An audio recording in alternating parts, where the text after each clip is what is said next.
हाय नमस्कार मित्रों। आज कुछ बहुत नहीं हुआ सुप्रीम कोर्ट में, केवल एक रिपोर्ट सबमिट करना था। एक संस्था बनाई गई है जिसका नाम है SFIO, serious fund investment of. दिमाग मेरा केवल इन्वेस्टमेंट इन्वेस्टमेंट इन्वेस्टमेंट दिखाई देता है, इसीलिए बार बार इन्वेस्टमेंट कहा जाता है। सीरियस फ्रॉड इन्वेस्टिगेशन ऑफिस, और इस सीरियस फ्रॉड इन्वेस्टिगेशन ऑफिस के अंतर्गत जो 4-5 या 8-10 लोग हों, वो लोग अफसर ग्रेड के हैं और ये IAS अफसर ग्रेड के हैं, और ये लोग अपनी छानबीन कर रहे हैं।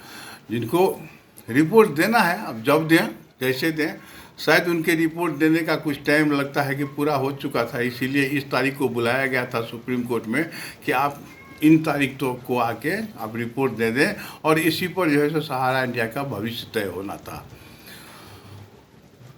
सीरियस फंड इन्वेस्टिगेशन ऑफिस, अब आप अंदाज़ा करिए कि सहारा इंडिया के इस घोटाले को serious fraud investigation office, serious fraud में रखा गया है कि ये संस्था सीरियस फ्रॉड के अंतर्गत आती है।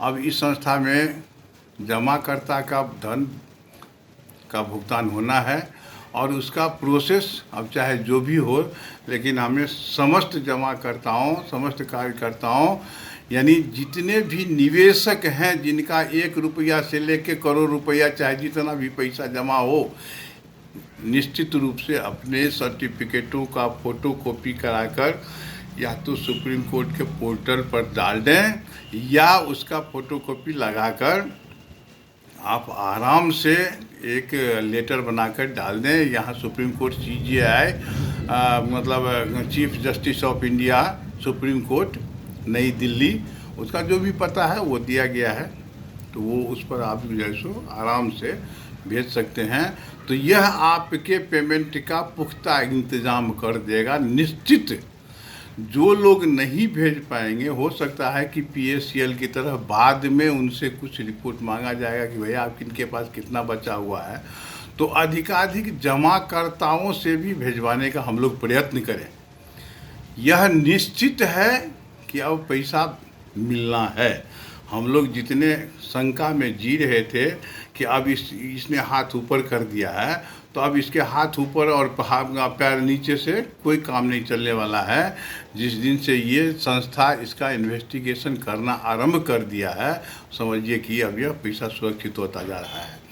इधर जितने भी कंपनियों में इनके परिवार और इनके नज़दीकियों का डायरेक्टरशिप था, यानी जिन जिन कंपनियों का नाम में इनका डायरेक्टर इनके परिवार के थे, तो उन सब कंपनियों का पैसा तो कन्वर्जन करके किसी दूसरे, तीसरे, चौथे कंपनी को बना बनाकर जिसमें इनोसेंट लोगों को जो है सो फंसाया गया कि तुम जो है सो इसका डायरेक्टर हो, तुम इसका डायरेक्टर हो, और सबको समझ में आ रहा था कि सहारा से मेरे लिए बड़े ही पूज्य हैं, आदरणीय हैं, मेरे लिए शुभचिंतक हैं। और आज वो बेचारे, हालांकि वो भी आदमी जेल से निकल चुके हैं, जिन्हें छत्तीसगढ़ की पुलिस ले जा चुकी थी। 15 करोड़ रुपया जो उनके फंड में था, क्योंकि यहाँ जितने भी डायरेक्टर बनाए गए थे वो कागजी मतलब नाम तुम्हारा काम हमारा, और आज वो तो भुगत ही चुके हैं। ऐसे कई डायरेक्टर और भुगतेंगे, क्योंकि 44 पर और नया FIR हुआ है, वो हुआ मध्य प्रदेश में। 44 पर और नया FIR किया गया है, और यह FIR के अंतर्गत वह निश्चित रूप से अरेस्ट होगा। तो धीरे धीरे लगभग 150 से अधिक कंपनियां चल रही थी।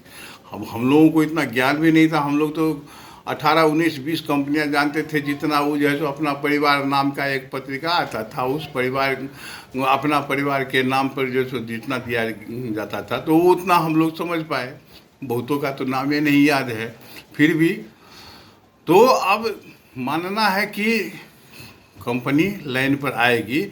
घालमेल क्या है ये थोड़ा स्पष्ट रूप से समझना है।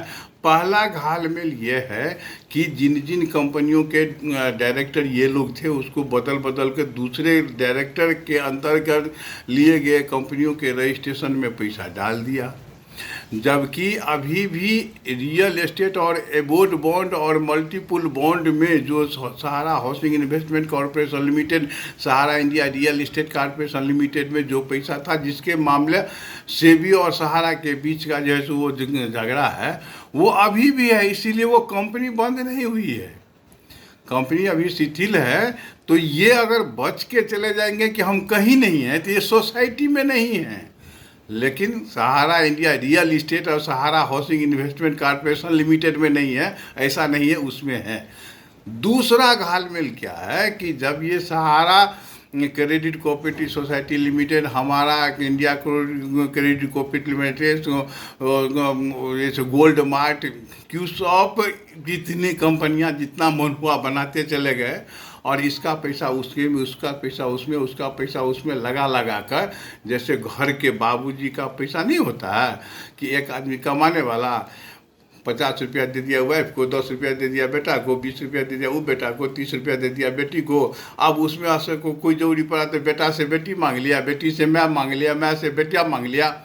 ये वाला धंधा जो है जो सहारा इंडिया को बना दिया गया कि अब आप आराम से उससे वो ले लीजिए, उससे वो ले लीजिए, उससे वो ले लीजिए, इससे वो ले लीजिए, उसको वो दे दीजिए, उसको वो दे दीजिए। नतीजा ये हुआ कि सहारा इंडिया का जो व्यवसाय में प्रचलन में पैसा आता था, मंगाता जाता था और बाबूजी दादाजी के नाम पर खूब बांटा। तो खैर जो बांटा सो तो अपना बांटा। इधर पहले वाले पैसा का जो कन्वर्जन होता चला गया, उतना पेमेंट शो करने के नाम पर उतना पैसा पहले हथिया लिया, वो लगभग 3.5 लाख करोड़ से अधिक है। थोड़ा इस पर ठीक ढंग से समझ लीजिए, 3.5 लाख करोड़ से अधिक का नगद कैश इन लोगों ने हथिया लिया। जो कंपनी चल रही थी हाल तक, लॉकडाउन से पहले तक, उसका जो परसेंटेज जाता था, उस समय में वॉलेट नहीं था, उस समय में जो पैसा प्रत्येक ब्रांच से जाता था, खूब शानदार ढंग से मैनेज हो चुका है। अब ये हम इसके सदस्य नहीं हैं, हम ये इसके सदस्य नहीं, तो वो तो ठीक है, इसके सदस्य नहीं है, इसके सदस्य तो बेचारे 4 गो निर्दोष हैं या 44 को और जाएंगे। यही आज का मुख्य समाचार है कि सुप्रीम कोर्ट में उनकी उपस्थिति अनिवार्य नहीं थी, इसलिए वो नहीं गए। बढ़िया है, सुप्रीम कोर्ट में केवल SFIO यानी सीरियस फ्रॉड इन्वेस्टिगेशन ऑफिस वाले को रिपोर्ट देना था, और ये लोग वहाँ जाकर रिपोर्ट दे आए, जो आधा अधूरा है और पुनः समय की मांग की गई है। तो फिर बाद में देखते हैं कि वो क्या होता है, कब होता है, कैसे होता है। इसके बाद फिर और कोई नया समाचार आएगा तो हम आपको देंगे।